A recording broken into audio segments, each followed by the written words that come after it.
My father said in front of everyone that I was the only one in the family who didn't take care of herself. Then he raised his glass to toast my sister, praising her as a real example of discipline and a perfect body. And the worst part? I didn't even move. I had practiced this pain so many times in my head that the humiliation almost felt polite. That night, something inside me didn't explode in anger, it exploded in clarity. You can only stay invisible for so long before you start asking if you were ever real to those people. Before I tell my story, I want to know if you are here with me. Comment listening, or tell me where you're watching from. Sometimes the smallest connection is what finally makes a story make sense. My name is Marina, I'm 32 years old, I'm a marketing analyst, and for reasons I still don't fully understand, I found myself back at my parents' house, in a middle-upper-class neighborhood where a flat stomach is worth more than character. I didn't go back because I missed them. I didn't go back because I wanted to be there. I went back because of a birthday invitation that had been weighing in my bag for weeks. My father's 60th birthday. Robert Silver, owner of a chain of gyms, a man who measures affection in body fat percentage and compliments in numbers on the scale. His parties were never celebrations, they were shop windows. Small, intimate family gatherings? Forget it. Fit people, tight dresses, expensive suits. Everyone very fit, to fit into the perfect picture of the healthy family. Everyone had a place in that scene. Except me. I was always the ugly duckling who looked out of place in that family. My younger sister, Bianca, is a personal trainer, the face of campaigns, always praised as the pride of the brand. My older brother, Richard, became my father's business partner, wears tight t-shirts to show his biceps and talks about discipline like it's a religion. Me. I was the fat daughter. The creative one. The one who would have a pretty face if she lost a little weight. I have a postgraduate degree, I run campaigns that move more money than any single gym in the family chain. But at Sunday lunches I was just the one who goes back for seconds. I grew up hearing that my body was temporary. When you finally take care of yourself. When you finally get in line. As if I was never ready to exist the way I was. As if everything good in my life would only arrive after I lost weight. In the middle of his birthday dinner, my father stood up, glass in hand, with a rehearsed smile. I'm very proud of my children. Each one of them shows that in this family we take care of ourselves. He turned to Bianca first. Look at her, 12% body fat, running champion, a true example of focus. Then to Richard, just like his father, he lives for health and performance. When his eyes got to me, they didn't stop. He looked past me, gave a short laugh and added, and Marina, well, Marina loves dessert, right? But it's fine, someone has to keep the bakery in business. The whole table laughed. I laughed too. Not because it was funny, but because I was already trained not to ruin the party. The silence after the joke hurt more than any direct comment. It felt like everyone agreed that my body was a public mistake.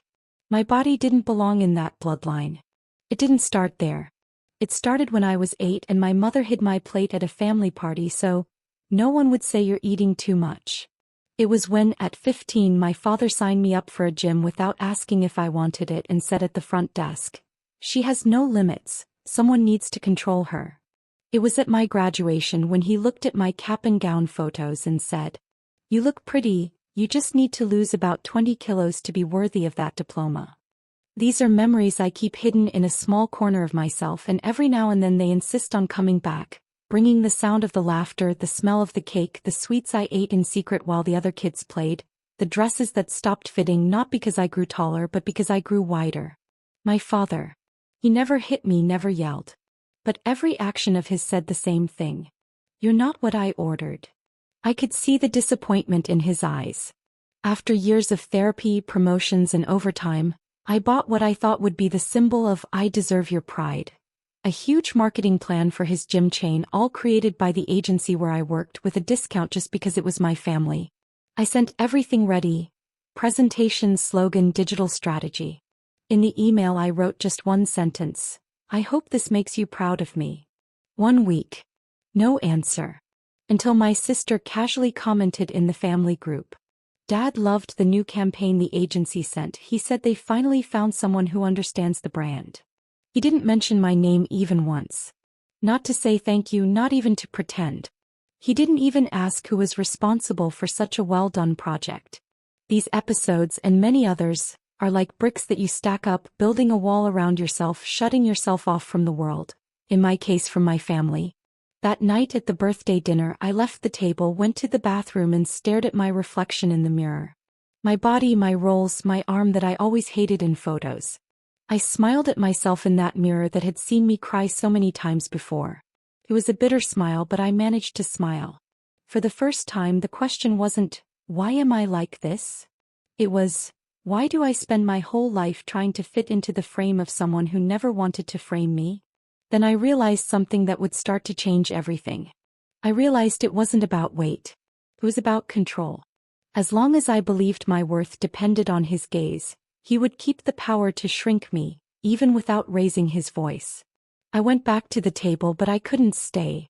I grabbed my things and left almost without being noticed. The next day my mother called me worried. "You overreacted, Marina, your father was just joking."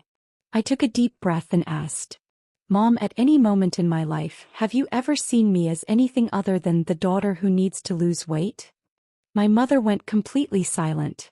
After a while she whispered, "When I was pregnant with you, I was very thin and the doctor said I needed to gain some weight.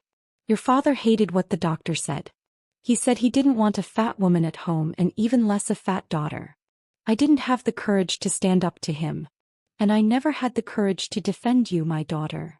She cried. I cried too. We spent a few minutes just listening to the broken sound of our sobs. It wasn't that I wanted to hear that revelation, but finally the pieces came together. I was not the problem. I was the living reminder of everything he couldn't control. A few days later, my father called me for a professional meeting at the company's headquarters. He wanted to use the campaign I had created, but with another agency's name as a front, because mixing family and business looks bad. In the meeting room with other directors present, he said, "Marina, you understand marketing. But here image comes first. We sell transformation. We can't put someone like you as the face of anything." It wasn't the first time he had said something like that. But it was the first time I didn't lower my head. I looked straight at him and answered, "You don't sell health, you sell fear of looking like me. And I'm done paying that price even in here." The room went silent. I could have stayed quiet like I had done hundreds of times before, just not to ruin the mood, not to break the vibe, not to kill the joke. I was taught since I was a child to shrink in moments like that, with a half smile on my lips and my heart in pieces. But this time I didn't. I stood up, closed my laptop and said, "You can use the campaign, but my name will not be anywhere on it. Because for the first time in my life, I don't want to be associated with what you call normal." I walked out of my father's company with my head up and my pride on the floor. Not running, not yelling, just completely sure that nothing there was worth my skin. Nothing there felt like me. I went back home, opened my computer and did something I had been putting off for years. I started the project I had always wanted but was afraid to launch. A podcast and channel about fat bodies existing without apologizing. I recorded the pilot episode like this. If you've ever walked into a room and felt like your body was the biggest problem there, this story is for you. If you've ever been the joke in your own family, reduced to your plate, the scale, or a before and after that never came, I want you to know this. You are not anyone's failure. You are proof that the world still has a lot to learn about respect. I didn't say my father's name. I didn't expose my family. I didn't expose the company. But I told everything I had carried for years, exactly how it was, with all the silence included. At the end of the episode I said, "If you've ever felt invisible because of your body, comment yes down below. You don't have to tell your story today if you don't want to. Stay with mine for now. We'll build this place together slowly at our own pace in our own size. Because here the people who were always too much for this world finally have space to exist." I don't know how many people will listen. But for the first time, I'm not waiting for my father to see me. I'm finally seeing myself. This is me. Marina, single, 32 years old, a successful professional, fat, and very comfortable with my body.